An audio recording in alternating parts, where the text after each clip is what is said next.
खुलुमबाय बे समाव बड'लेण्ड डिजि 24 दंफैयो नम्बर 1 माजगाव सामाबारि गामियावहाय बे गामियावहाय दिनै भारत उदांस्रि सानजों लोब्बा लाखिनानै बे गामिनि रायजो राजा आइजो माहारि रायजो राजा बिथांमोनाहाय गामिनि लामाफोरखौहाय साखोन सिखोन खालामदों गामिनि लामा जिङाव थानाय हाग्रा बंग्राफोरखौहाय बिथांमोना एवस्रांदों दा जों बे समाव बिथांमोननिफ्राय जों मिथिनानै लागोन बिथांमोना मानो थाखाय बेफोरबायदि खामानिखौहाय लोगो नांनानै मावदों जों बिथांमोननिफ्राय मिथिनानै लागोन।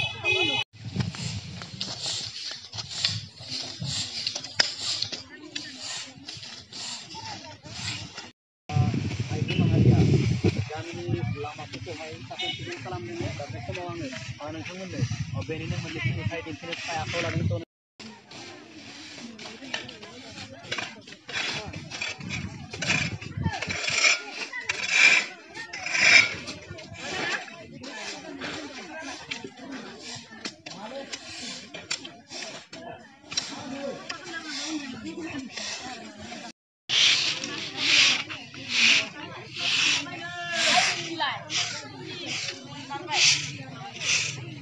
नोंथांमोना दिनैहाय गामिनि लामाखौ बेबायदि हाग्रा एवस्रांदों मानो थाखाय बेबायदि खालामदों नोंथांमोना?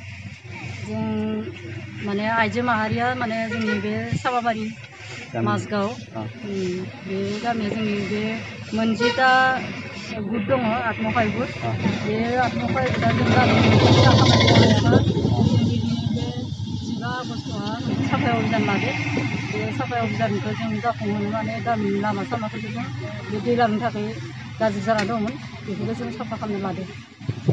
बेवहाय दा खैथा ग्रुप दङ? मोनजिथा मा ग्रुप?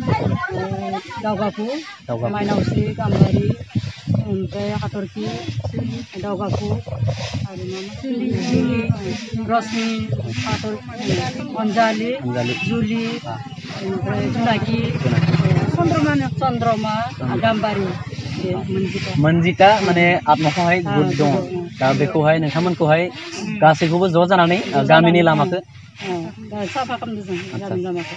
बोसोरफ्रोमबो नोंथांमोना बेबायदि मावो नामा? जों सेमोननिफ्राय जागायदो बियो जों बिअनि थ्रुयै मावदोंमोन देग्लाय जों गामि आफादजों लादों मानो होनबा जोङो भाइरासआबो गोबां जाबोदों खाथि बेखाय जों एसेबां माने माबा गेदारिं खालामाखै आरो बे गामिनि आन्थानि खालामदों। आচ্ছা गामिनि आन्थानि ओमफ्राय नोंथांमोना बेखौहाय आरो फैबाय थानाय बोसोरफ्रावबो मावलांबाय थागोन? मावलांबाय थागोन होननानै आखायाव लादों। आচ্ছা थिगानो दङ दा जों नोंथांमोननिफ्राय मिथिनानै मोनबाय नोंथांमोननि गामिया जे जोबोर मोजां मोनसे थांखि लादों दा बे समाव जोङो आरोबाव नोंथांमोननि गामियावहाय दिनैहाय मानो थाखाय बेबायदि हाग्रा एवस्रांदों अन्नानै एसे? गामिया लामाया गाज्रि जानानै दङ हाग्रा जानानै दङ बिथिं आरो दैज्लांनि अखा बांखा फैनायजों मैला जादों बेनिखायनो साफा खालामनो खारनाव जोंनि सेल्फ जमा जानानै साफा खालामदों। आচ্ছা बेखौहाय नोंथांमोनखौ सोरबाफोर बिथोन होदों नामा बेबायदि खामानि मावनो? जोंखौ रावबो बिथोन होआखै जोंनि आत्मसहायक गुटआनो गोसो जानानै साफा खालामदों। दा नोंथांमोननि गामियावहाय 10टा आत्मसहायक गुट दङ दा बे 10टा आत्मसहायक गुटआहाय लोगो जानानै बे खामानिखौ मावदों। आচ্ছা ओमफ्राय नोंथांमोना बे खामानिखौहाय फैबाय थानाय बोसोरफ्राव आरो मावबाय थागोन नामा? मावलांबाय थागोन जों।